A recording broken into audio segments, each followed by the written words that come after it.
నమస్తే, నేను మీ JK. Welcome to Haasa TV.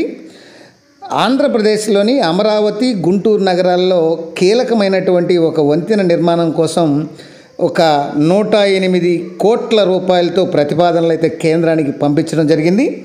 ఈ వంతెన నిర్మాణం చేస్తే గుంటూరులో ట్రాఫిక్ సమస్యలు తీరుతాయి. ఆ వివరాలను ఈ వీడియో ద్వారా పూర్తిగా వివరిస్తాను. ఏపీ రాజధానికి ఆనుకున్నటువంటి గుంటూరు నగరంలో రోజు రోజుకు ట్రాఫిక్ సమస్య పెరుగుతుంది. ఈ ట్రాఫిక్ సమస్య పెరగడం, వీటిని నియంత్రించేందుకు గుంటూరు పట్టణంలో కీలకమైనటువంటి శంకర విలాస్ వంతెన నిర్మాణానికి ప్రభుత్వం ఆలోచిస్తుంది. ఆ మేరకు అడుగులు కూడా పడుతున్నాయి. R&B విభాగం ప్రతిపాదనలు, అంచనాలు, ఈ DPR రిపోర్టును అయితే సిద్ధం చేసింది. అవసరమైన భూసేకరణ ప్రక్రియ, ఈ ప్రణాళికలను GMC రూపొందించింది.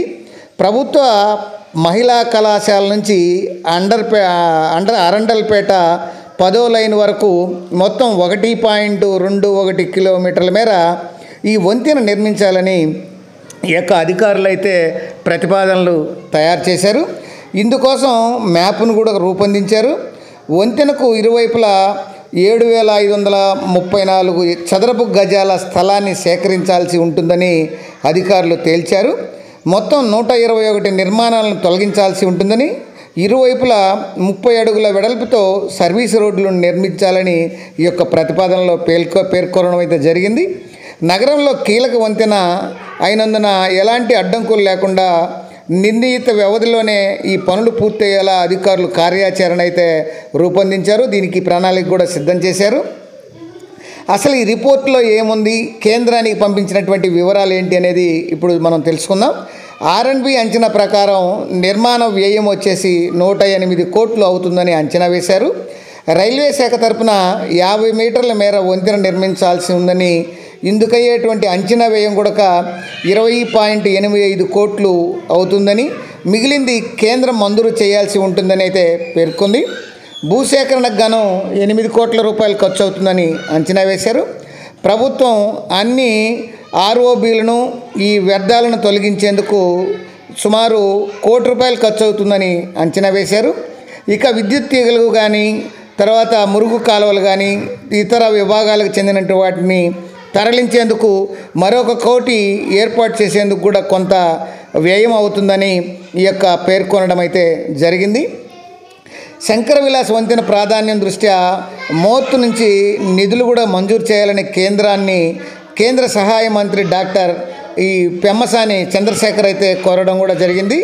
భూసేకరణ సవివర ప్రాజెక్టు నివేదిక అంచనాలు సిద్ధం చేయడం ద్వారా ఈ మేరకు కేంద్రం మీద ఒత్తిడి తెస్తున్నారు. భూసేకరణ బాధ్యతను తీసుకుంటామని GMC ఇప్పటికే అంగీకార లేఖ కూడా ఆమోదం తెలుపుతూ తెలియజేసింది. R&B, రైల్వే, GMC అధికారులు సమన్వయంతో ఈ అడ్డంకులను తొలగిస్తూ ముందుకెళ్తున్నారు. నిధుల వినియోగంపై నెల రోజుల్లోనే స్పష్టత వస్తుందని R&B ఇంజనీర్ అయితే ఒకరు అలాగే అధికారులు అయితే తెలియజేయడం అయితే జరిగింది.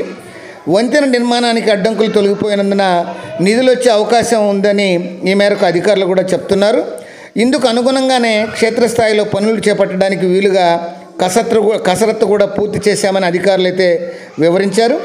ఏది ఏమైనా గుంటూరు నగరంలో అత్యంత రద్దీగా ఉండేటువంటి కీలకమైనటువంటి ప్రదేశమైనటువంటి శంకర విలాస్ దగ్గర ఈ వంతెన నిర్మాణానికి ప్రభుత్వం అడుగులు వేయడం, దీనికి సంబంధించిన DPR రిపోర్టులను కేంద్రానికి పంపించడం, కేంద్రం ఆమోదం చేసేటువంటి దిశలో ఉండడంతో ఈ గుంటూరు ప్రజలు మరియు విజయవాడ, అమరావతి నగర ప్రజలైతే, ఈ వాహనదారులైతే సంతోషాన్ని వ్యక్తం చేస్తున్నారు. అది ఫ్రెండ్స్, మరొక వీడియోతో మళ్ళీ మీ ముందు ఉంటారు ఫ్రెండ్స్. జై హింద్.